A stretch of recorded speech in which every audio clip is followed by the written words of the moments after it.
पथिक जनशक्ति पार्टी 31 अक्टूबर को दादरी क्षेत्र के दुजाना गांव में जनसभा कर रही है और चुनाव का बिगुल फूकेगी।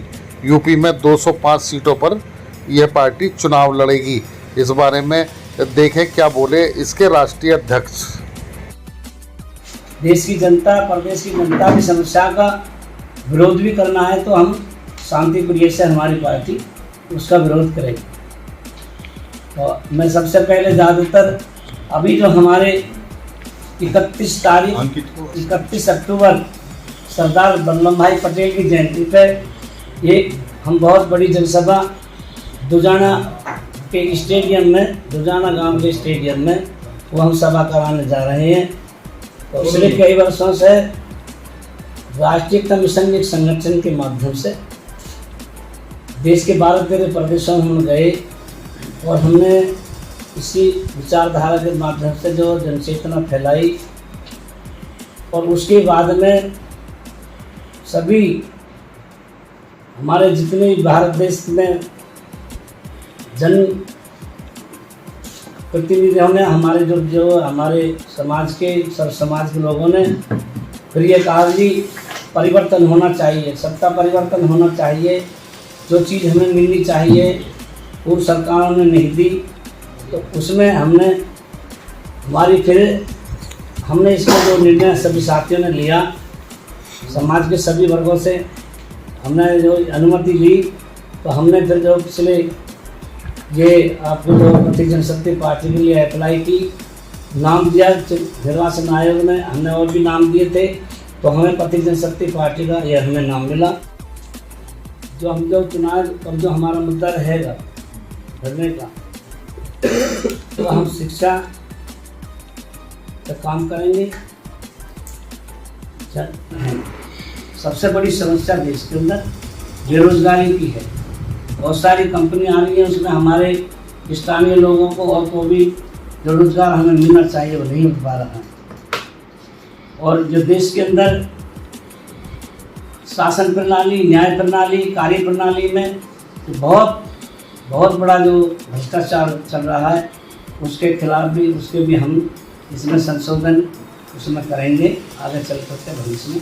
ये हमारे निर्णय जब हम सरकार में भागीदारी बनेगी, आधे उत्तर प्रदेश में चुनाव लड़ रही है पथिक जनशक्ति पार्टी और कितनी सीटों पे 205 सीटों पर चुनाव लड़ रही है पूरे दल बल के साथ। जनसभा करने जो जा रहे हैं 31 अक्टूबर को, वो पथिक जनशक्ति पार्टी के जनसभा होने जा रही है।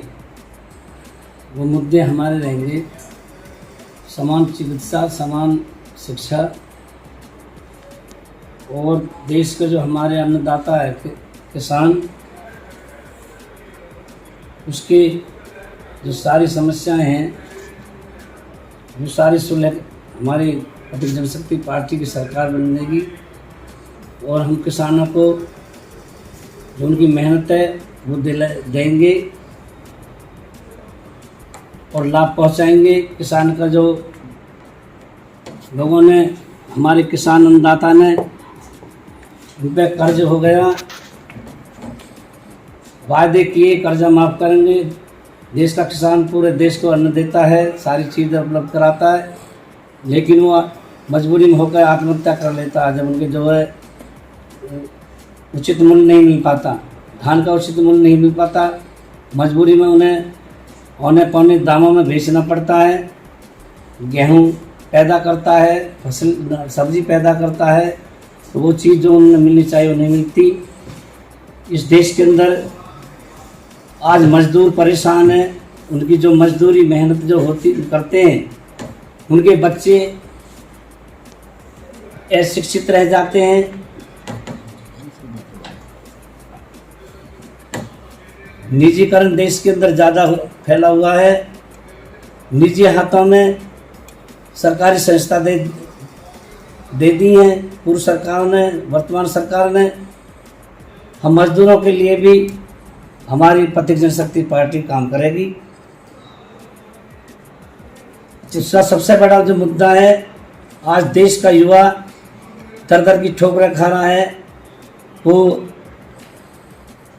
शिक्षा बहुत महंगी हो गई है, उसको भी कर्जा ले करके शिक्षा प्राप्त करते हैं हमारे युवा देश के, फिर उनको नौकरी का अवसर नहीं मिलता, न किसी कंपनी में उनको जो नौकरी मिलनी चाहिए वो नहीं मिल पा रही, और बेरोजगारी पे भी हमारी प्रतीक जनशक्ति पार्टी इसमें काम कर रही है। ये आप लोगों ने किन मुद्दों को लेकर ये पार्टी बनाई थी, क्योंकि सभी लोग अन्य पार्टी में रहे होंगे, तो क्या आपने सोचकर ये पार्टी बनाई? सबसे पहला मुद्दा आपसी प्रेम और भाईचारे को जो ये भारतीय जनता पार्टी खत्म करना चाहती है। हिंदू मुस्लिम में देश को बांटकर हम इस बंटवारे को ना होने देंगे। हम आपसी प्रेम और भाईचारे की राजनीति देश के अंदर स्थापित करना चाहते हैं। देश की आज़ादी के लिए बहुत बड़ी कुर्बानियां हमारे मुस्लिम समाज ने भी दी, तो हम उनके साथ अनदेखी नहीं, कोई अत्याचार नहीं होना देना चाहते हैं। बहुत बड़े सनातन धर्म के रक्षक जो राजा मीर भोज, पृथ्वीराज चौहान, धन सिंह कोतवाल जी, वीर विजय सिंह पथिक जी, उनके वंशज हैं। हमारा इतिहास उठाकर देख लीजिए, उनके जो वंशज आज दर दर की ठोकर खाते देश में घूम रहे हैं, बिना किसी जाति के, बिना किसी एक दल के हमारे लोग घूम रहे हैं। उनके नेतृत्व में हमने राजनीतिक दल का निर्माण करा है, और आपसी भाईचारे, प्रेम की और शिक्षा, चिकित्सा, रोजगार, न्यायप्रिय शासन देश में अगर देगा कोई, तो वो प्रतीक जनशक्ति पार्टी देगी। बहुत बड़ी जनसभा हम दुजाना गांव में बुला रहे हैं। सभी क्षेत्रवासियों से, देशवासियों से अपील है कि अधिक से अधिक संख्या में जनसभा में पहुंचे और आने वाले जो 2022 के चुनाव में प्रतीक जनशक्ति पार्टी को मजबूत करें। मुद्दे पे ही है, शिक्षा का है, चिकित्सा का है, और किसानों की समस्याएं हैं, बेरोजगारी और घूम रहे हैं। सारी कंपनियां प्राइवेटीकरण कर करके एयरपोर्ट वगैरह प्राइवेट हो गए हैं। हमारे बच्चों को रोज़गार भी नहीं दिया जा रहा। और जैसे एक उदाहरण के तौर पे नोएडा में लगा लीजिए आप, 70-80 किलोमीटर तक का आदमी कोई कंपनियों में भर्ती नहीं होगा, तो ये कौन सा रूल है? ज़मीनें हमारी गई हैं, नोएडा क्षेत्र के लोगों की गई हैं, तो उनको रोज़गार तो मिलना चाहिए। जब ज़मीन नहीं है, खाएंगे क्या? तो ये होना चाहिए। शिक्षा जो है, सरकारी स्कूल हैं या प्राइवेट है, सबको बराबर का होना चाहिए। जो पैसे वाली पार्टी है वो इलाज करा लेती है, सरकारी उनके तो सरकारी में भी आराम से हो जाते हैं, प्राइवेट में उनके गरीब आदमी के बच्चे एडमिट नहीं होते, और वो ऐसे ही जो है अपना मतलब तड़प करके मर जाते हैं, उनको इलाज नहीं मिल पाता। पीछे भी ऐसा हुआ था, देखो आपने, जो गरीब आदमी है उनको तो ऑक्सीजन की बड़ी दिक्कतें झेलनी पड़ी हैं।